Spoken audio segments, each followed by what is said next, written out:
Bisa putus. Oke, kita lanjutkan. Jadi ini intinya ya, tidak ada salah kalian mau nulis seperti ini pakai koma-koma aja, atau nanti skenario kalian dulukan skenario yang benarnya, nanti di bawah ada skenario alternatif.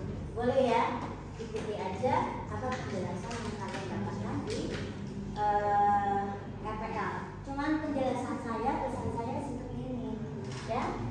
Jangan lupa menetapkan kondisi awal dan kondisi akhir. Lalu gambarkan dialognya, minimal kondisi awal dan kondisi akhir. Ya, sebetulnya di sini untuk lebih mudah adalah kita membuat wireframe, tapi umum aja dulu, ya.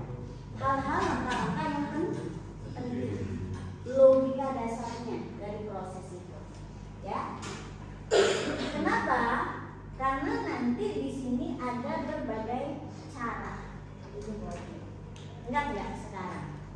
Dengan teknologi yang sekarang kita bisa login itu di sini simpan. Kita tinggal kalau klik ID-nya kita tinggal nih.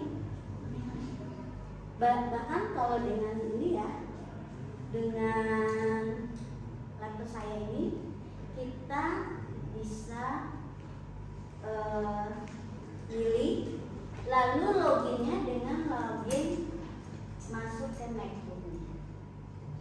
Dan memang sekarang terus mudah ya, semua aplikasi minta login. Terus kadang-kadang ada yang lupa, kita udah ada yang lupa, tapi dengan satu masuk ke password dia bisa jadi login yang. Dan sekarang juga dengan smartphone kita bisa login dengan cara yang berbeda. Tidak harus memasukkan ID dan password, tapi ada dulu teknologinya pakai sidik. Sekarang lebih canggih lagi pakai ya. Jadi itu yang kalian pikirkan ya. Sebetulnya kenapa itu ada teknologi-teknologi? Sebetulnya untuk efisiensi, ya, meringankan, mempercepat pekerjaan dia intinya tetap ya, dia tetap harus login, tapi caranya sudah berbeda sesuai dengan perkembangan teknologi. Bahkan nanti ya dengan AI sekarang kalian nggak pakai kata lagi, tapi dengan bicara ya, dengan speech, dengan suara. Saya jadi ingat ya, waktu kecil itu ada kisah 1001 malam tentang Aladin. Pernah baca? Nah, Aladin itu suatu saat dia mengamati ada sebuah gua, ada perampok yang suka kesana. Dia sembunyi nih takut. Terus setiap masuk pintu gua itu tertutup. Setiap masuk perampok itu cuma bilang sesam, open the door. Udah pakai teknologi suara saat itu. Dan ternyata sekarang kejadian ya. Itu di cerita 1001 malam. Nah, itu kalau cari kisah Aladin atau Alibaba saya lupa. Ya. Akhirnya suatu saat dia masuk, cuman teknologi suaranya nggak bagus saat itu. Kenapa? Dia mengucapkan kata yang sama, tapi sisi tidak bisa membedakan karakter suara perampok ya dengan suara Aladin. Kalau sekarang kan bisa ya. Ini suara siapa yang bisa dikenal?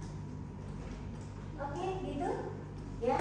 Jadi sekarang ini use case skenario-nya itu detailnya bisa berubah karena gaya interaksinya berbeda. Tetapi fungsionalitasnya tetap sama. Makanya ya, kalau kita sekarang menemukan banyak aplikasi yang mengalami redesign, ya, dia fungsionalitasnya sama, tetapi interaksinya sudah berbeda. Tantangan kalian itu nanti di sana.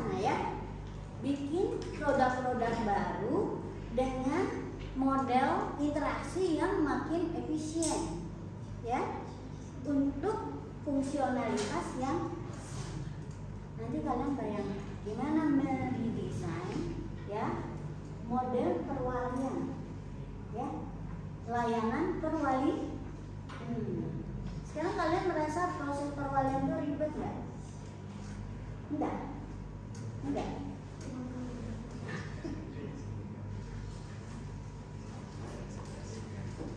Nggak ribet. Apa yang ribet? Yang di situ sekarang apa yang ribet? Layanan apa? Layanan apa yang ribet di situ? Coba nanti kalian redesign. Atau ada aplikasi apa yang ribet? Sekarang ini absensi masih susah ya? Ya, masih dicek-cek.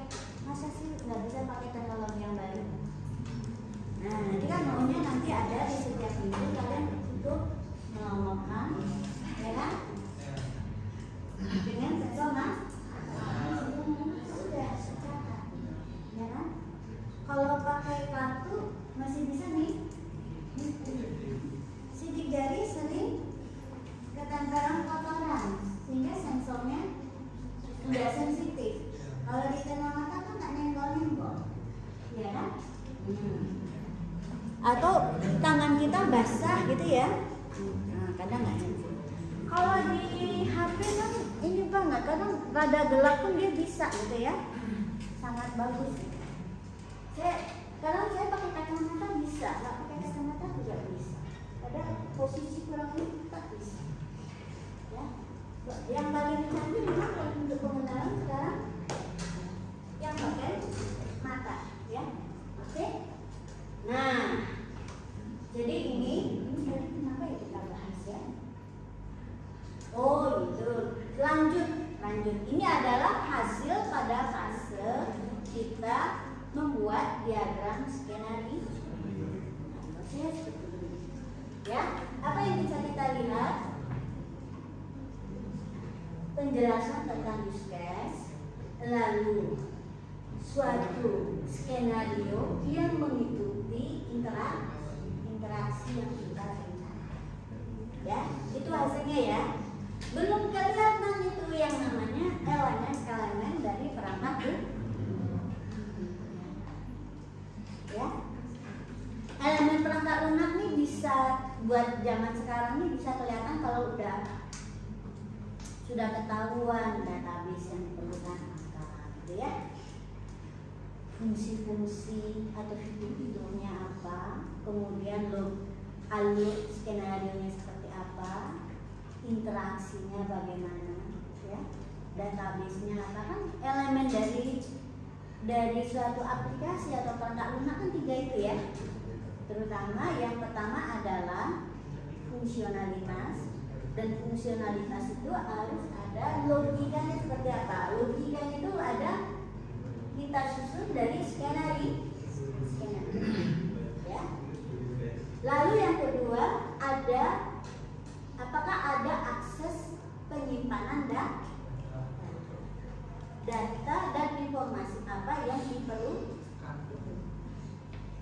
Yang ketiga adalah model interaksinya seperti apa, ya, karena nanti akan menentukan ini ada berapa dialog yang harus kita rancang, gitu ya, dan apa saja elemen dari dia. Karena kalau misalnya gini ya, elemen dialognya ini berarti apa? Ada aksi mengisi atau mengerti. Kalau misalnya user ID-nya bentuknya seperti ini, berarti apa? Ada aksi apa? Menekan klik ini dan mengisi. Itu nanti pasti ada perhitungan. Datanya untuk mengisi ini dia dapat dari mana? Apakah dari list atau mengambil dari tabel tertentu? Kenapa? Kita akan mulai masuk ke sesuatu yang lebih detail. Ya. Oke. Nah, sekarang bedanya dengan sequence ya. sekian diagram bentuknya gimana? Ini use case ya. Use case. Ya, hasil dari tahapan pembuatan skenario. Yang kita buat gayanya adalah dengan tabel skenario. Skenario ini bisa juga dibuat dengan gaya diagram apa? Ada yang bikinnya diagram aktivitas. Memang fokusnya di skenario, tapi kekurangan diagram aktivitas adalah kita tidak bisa melihat apa? Tampilan. Ya, kalau ini kan udah sekaligus. Ya, saya lebih suka alurnya atau aktivitasnya, skenario-nya dibuat dengan diagram skenario. Terus berikutnya adalah sequence diagram. Nah, di sini saya tekankan ya, kalian kalau untuk fokus kita adalah mengoptimalkan desain integrasi, jangan lupa di sini pasti banyak skenario alternatif. Misalnya kalian di sini cuma 3 aja ya, oke. Nanti alternatifnya adalah 3B. Nah, 3B bisa dijelaskan di sini kalau pembahasannya alurnya juga cukup panjang. Ya, kalau singkat boleh disatukan, kalau panjang lebih baik dibuat sendiri, ya. Oke, nah sekarang sequence diagram, ya. Sequence diagram itu yang seperti apa sih? Ada yang ingat? Ada yang ingat sequence diagram? Ini wireframe ya.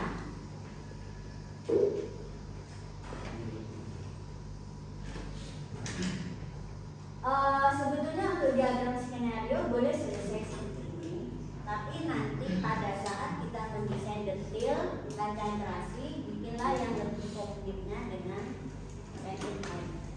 Sekarang diagram sequence. Diagram sequence itu apa yang ditemukan? Hasilnya apa? Ini saya uji ya. Hasil dari diagram sequence itu seperti apa? Kita mendapatkan elemen-elemen ke kelas. Benar? Ya. Sudah dalam elemen atau komponen berupa ke kelas. Ya, kelas-kelasnya. Di sequence diagram, kelas itu terbagi atas 3. Yang berhubungan dengan aktor itu kelas apa? Kelas apa namanya?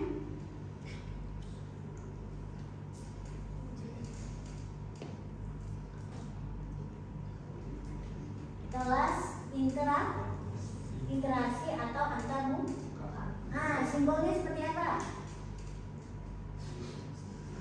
Simbolnya bagaimana? Yang ini ya? Nah, kalau kelas logik gimana? Terus ada lagi kelas database. Coba ya. Simbol kelas pada sequence diagram. Ya. Sekarang kan sudah eranya kita cari tinggal dulu cepat kan kemarin.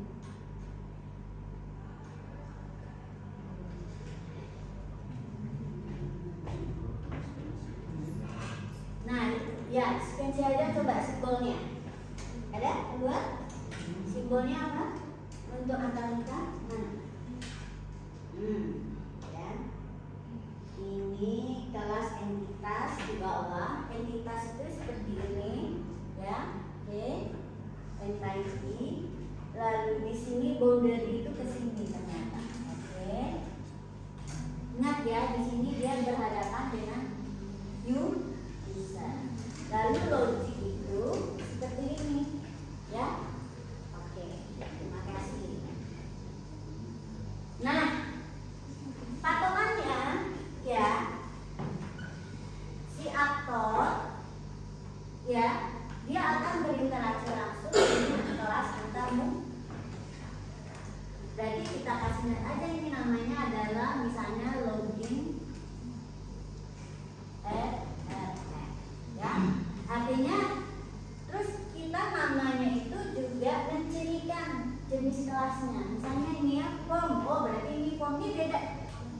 bebas ya, karena mau ganti kasih nama seperti apa. Tapi kalau bisa dalam nama itu ada namanya ini merepresentasikan form ini untuk apa. Lalu jangan lupa kasih extension di belakangnya, dia kelas Inggrisnya yang apa ya. Oke. Nah, login. Nah, berarti di sini kan ada ya interaksi yang terjadi. Tadi interaksi yang terjadi apa? Ini kan kalian bikin dengan tools ya. Nanti dia akan menghasilkan bentuk diagram yang sesuai. Di sini apa? Entry apa saja yang di entry di sini? Password dan user ID. Ya. Boleh di sini ada kata entry-nya menunjukkan bahwa ini diisi. Boleh juga dengan klik, misalnya kalau dia dipilih ya, berarti di ya. Terus berikutnya dia ke sini kan. Ini adalah ya antara ya. Jadi dari login form biasanya dia melewati ya. Ada yang namanya kelas kontrol. Ya, ini kelas kontrol. Kita namakan saja ini dengan login. Ya. Kemudian ini adalah kelas database atau kelas entity. Nah, di sini ya, sudah ada kan namanya yaitu user. Nah, boleh kita tambahkan. Berarti ini adalah tabel. Ya. Oke. Dia akan mengecek ke sini kan ya? Dia akan mencari. Kalau ada dia akan melewatkan hasil apa gitu, dan di sini juga form dia akan memberikan informasi apa yang perlu. Ya. Jadi intinya kita ya terlebih dahulu sebelum square diagram yang kita perlukan adalah diagram skenario. Apa yang kita dapatkan? Skenario interaksinya dan skenario logika untuk mengeksekusi interaksi yang seperti itu, ya, sesuai dengan fungsionalnya. Ya, kita mendesain alur logika sesuai dengan fungsinya dan agak didetailkan, terutama dalam mendesain komponen interaksinya, baik dialognya maupun elemen-elemen dari setiap dialog. Ya, karena itu akan mengendalikan alur logikanya juga. Ya, seperti saya jelaskan, kalau ini modelnya seperti ini maka logikanya seperti ini. Tapi kalau kita ubah misalnya lewat sensor yang lain, sensor tertentu, maka alurnya akan sedikit berbeda. Tetapi tetap dengan fungsional yang sama. Fungsionalnya itu ditentukan apa? Bahwa ID, ya, ID dan satu lagi temannya itu, teman dari ID itu ada. Kalau bentuk mata ID ada, tetapi apa? Yang dikenali bukan password, tapi passwordnya kita diambil dari pola syarat ya. Intinya kan login itu mengenali bahwa user ini adalah yang lalu yang kedua adalah outputnya. Outputnya nggak berubah. Outputnya apa kira-kira? Kalau orangnya berhak, dia bisa masuk. Ya, kalau dia tidak berhak, kita kasih pesan kenapa dia tidak bisa masuk ke dalam sistem. Gitu ya. Karena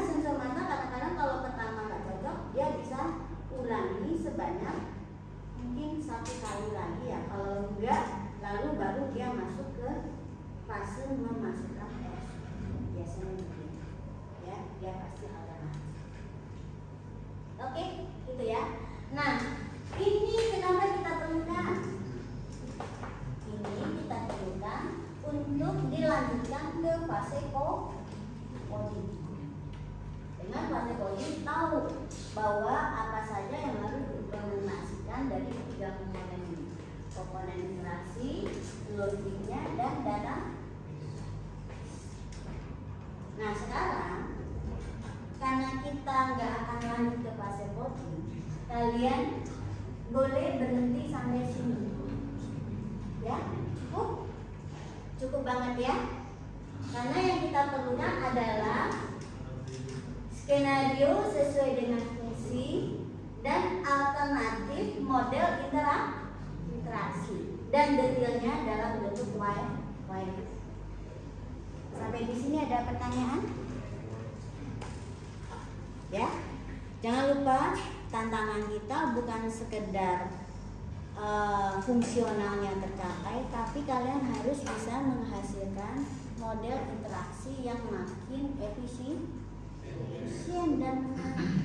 Ya, manfaatkan teknologi-teknologi yang ada sekarang. Ya, fasilitas baik dari tools ya, maupun dari perangkat-perangkat yang ada di laptop, di smartphone, ya, benar?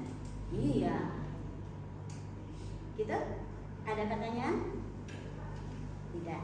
Jadi tugas kita setelah dapat use case diagram, ya, buatlah sampai diagram skenario.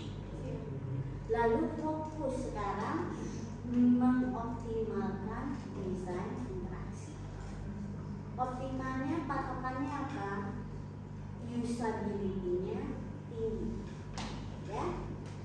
Kriterianya apa? Usability. Usability itu ditentukan oleh faktor apa saja? Satu. Usability apa saja? 5 minimal, coba sebutkan.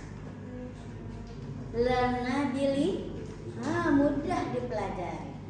Apalagi untuk suatu aplikasi yang butuh proses kognisi yang lumayan, ya. Buatlah interaksi yang terjadi itu memudahkan user atau user diberi bantuan kalau tidak mengerti. Ya. Yang kedua,